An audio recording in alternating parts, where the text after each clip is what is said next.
చాలా జాగ్రత్తగా గమనించాలి. క్రైస్తవుడి యొక్క మరణానికి ఒక విలువ ఉంది, క్రైస్తవుడి యొక్క జన్మకు ఒక విలువ ఉంది, క్రైస్తవుడి యొక్క వివాహమునకు విలువ ఉంది. అంటే ఈ మూడు ప్రాముఖ్యమైన మనుషులకి: జన్మ, వివాహము, మరణము. కానీ బైబిల్ ఏం చెప్తుందంటే, దేవుని బిడ్డలారా అమ్మ వినాలి, ఒకటి జన్మదినము కంటే మరణ దినమే మేలు అని రాయబడింది. తర్వాత దావీదు రాస్తూ, మోషే రాస్తూ అంటాడు 116వ కీర్తనలో, యెహోవా భక్తుల మరణం విలువైందట. విలువ ఎట్లొచ్చిందంటే, రక్షణ పొందడాన్ని బట్టి, మారుమనసు పొందడాన్ని బట్టి, లోకాన్ని, పాపాన్ని, శాపాన్ని, విగ్రహార్థను మానేయడాన్ని బట్టి ఆ ప్రియతల్లికి విలువ వచ్చింది.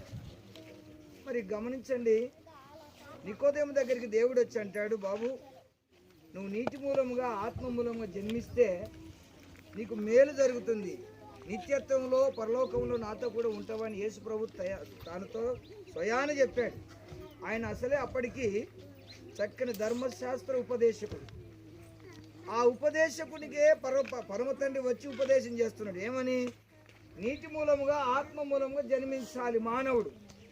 భూలోకంలో తల్లి గర్భం నుండి వచ్చిన ఈ జన్మత పాపులు, కర్మత పాపులు అని వేదాలు, ఉపనిషత్తులు అన్నీ చెప్తున్నాయి. అలాగే బైబిల్ కూడా చెప్తుంది, మనమందరము పాపులమై, ఒకటి వల్ల పాపము సంక్రమించింది, ఒకటి వల్ల పరలోకము మనకు మార్గంగా సిద్ధపరచబడింది. ఆ ఒకడెవడనగా ఆదిమ మానవుడు ద్వారా, ఆదాము ద్వారా మరణం సంభవిస్తే, కడపటి ఆదాము అనబడిన క్రీస్తు ద్వారా మనకు జీవము ప్రవేశించింది. హల్లెలూయా.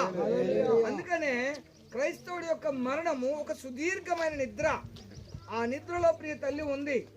ఆ నిద్రలో ఎప్పుడు మెలకు ఉంటుందంటే, దేవుని రెండవ రాకడలో పరిశుద్ధులారా ఇక్కడికి రండి అనే మాట నిన్నటి దినాన వింది. ఆయనతో కూడా రాబోతున్నాడని ఇందాక చదివిన లేఖన భాగంలో మనం చూసాం.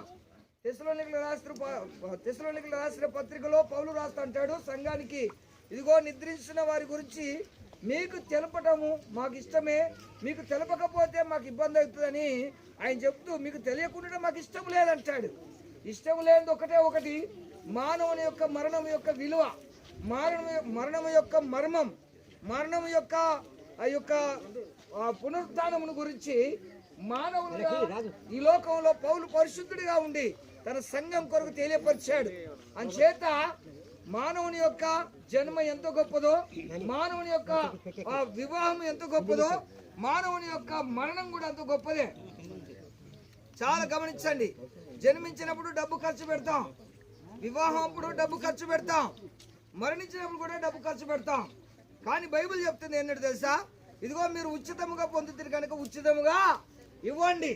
రక్షణకు డబ్బు లేదు, మారు మనసుకు డబ్బు లేదు, పరలోక రాజ్యానికి వెళ్ళడానికి డబ్బు అవసరం లేదు. ఎందుకంటే ఎవడైనను తమ పాపములను ఒప్పుకొని విడిచినట్లయితే వాడు కనికరించబడతాడు.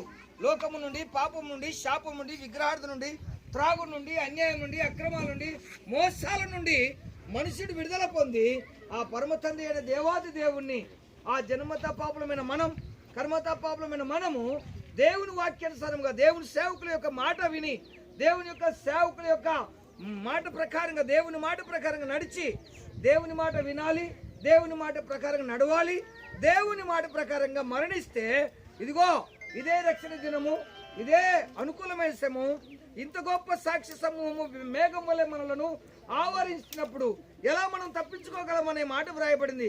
అంచేత ప్రియ దేవుని బిడ్డలారా, ఇక్కడ ఉన్న మనమందరం సువార్త యొక్క మరణము మనకు ఒక సువార్త. అర్థమైందా మీకు? ఆ తల్లి యొక్క మరణము మనకు సువార్త, ఆ తల్లి యొక్క మరణము మనకు ఒక హెచ్చరిక, ఆ తల్లి యొక్క మరణము పరలోక రాజ్యానికి పిలుపు. అంచేత ఈ పిలుపులో ఇంకా ఎవరైనాను యేసు దేవుని అంగీకరించకపోతే, యేసు దేవుడిని నమ్మకపోతే, యేసు దేవుని ఆరాధించకపోతే, ఇంకా లోకములో, పాపములో, శాపములో ఉన్నట్లయితే, విగ్రహాలలో ఉన్నట్లయితే, సృష్టిని పూజించడం కాదండి,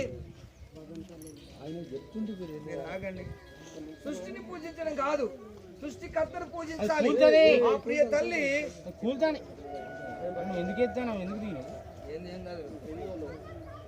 గమనించండి, సృష్టిని పూజించడం కాదు. మనకు పూజ అంటే చాలా ఇష్టం, భక్తి అంటే చాలా ఇష్టం. మన దేశంలో మనం పూజించినట్లుగా, మనం చేసినట్టుగా భక్తి ఇతర దేశాలు ఎవ్వరు చేయరు.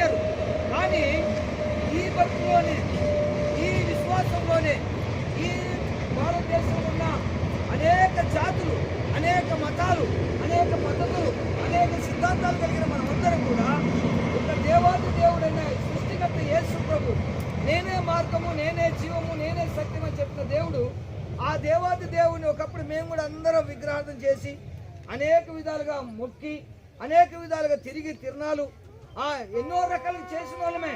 ఇప్పుడు మేమే అమెరికా నుండి రాలేదు, జర్మన్ నుండి రాలేదు, విదేశాల నుండి వచ్చిన వాళ్ళు కాదు.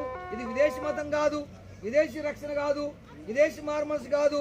లోకాన్ని విడిచిపెట్టడం, త్రాగుని విడిచిపెట్టడం, అన్యాయాన్ని విడిచిపెట్టడం, మోసాన్ని విడిచిపెట్టడం, అబద్ధాలను విడిచిపెట్టడం, అన్యాయాన్ని విడిచిపెట్టడం, అనగా అనేక రకాల కోప తాపాలను, నరహత్యలు మానేయటం ఇది తప్ప ఎవరన్నా అంటారా? అంటే మనిషి మనిషిగా బ్రతకాలి, మనిషి మనిషిగా జీవించాలి, మనిషి మనిషిగా ప్రేమించాలి, మనిషి మనిషిగా ప్రభు కొరకు సిద్ధపడాలి. ఆ పుట్టించిన దేవుడే మన దేవుడని, ఆ రక్షకుడే మన దేవుడని, భూలోకంలో ఒకే ఒక దేవాది దేవుడు, సూర్యుడు ఒకటే కదా, చంద్రుడు ఒకటే కదా, అలాగే దేవుడు ఒకడు ఉండడం, మనకు భూమి ఒకటే కదా, సముద్రం అంతా ఒకటే కదా. అని చేత గమనించండి దేవుని బిడ్డలారా, ఈ ప్రియ తల్లి ద్వారా ఈరోజు మీకు ఈ రక్షణ సువార్త, ఈ తల్లి ద్వారా మీకు ఒక రక్షణ హెచ్చరిక, ఈ తల్లి ద్వారా మా ప్రభు రాజ్యానికి ఒక మార్గం తెరవబడింది. ఎందుకంటే మన జన్మతా పాపలం, కర్మతా పాపలం కనుక ఆ పాపం ఎలా పోతుంది, ఎవరి వల్ల పోతుందంటే దేవుని లేఖన ప్రకారంగా యేసు ప్రభు ఈ లోకానికి వచ్చి ఒక పరిశుద్ధుడు, ఒక నీతిమంతుడు తన రక్తాన్ని చిందిస్తే తప్ప గొర్రెల రక్తం వల్ల, కోళ్ళ రక్తం వల్ల పాప విమోచన లేదు. పరిశుద్ధుని రక్తం వల్లనే ఆ పాప విమోచన ఉందన్న సంగతిని మేమందరం గ్రహించాం. ఇక్కడ ఉన్న మేమందరం ఆ గ్రహింపులో మీకు కూడా ఆ గ్రహింపు వచ్చును గాక. బంధువులుగా మనం వచ్చాం, తన రక్త సంబంధంగా మనం వచ్చాం, తన కుమారులుగా వచ్చాం, తన కుమార్తెలుగా వచ్చాం, అల్లులుగా, మనవరాండ్రుగా. ఆ ప్రియ తల్లి అందరికంటే పెద్ద వయసు కలిగిన తల్లి కనుక ఆ తల్లి మరణమే మనకు ఒక హెచ్చరిక కనుక దయచేసి ఇంకా దేవుని సత్యం తెలవకపోతే, దేవుని పరిశుద్ధి తెలవకపోతే, దేవుని నీతి తెలవకపోతే, దేవుని యొక్క సన్నిధికి మీరు వెళ్ళకపోతే ఇదే అనుకూలమైన సమయం.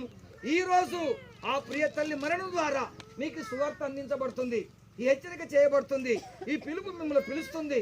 ఎక్కడికి రమ్మని?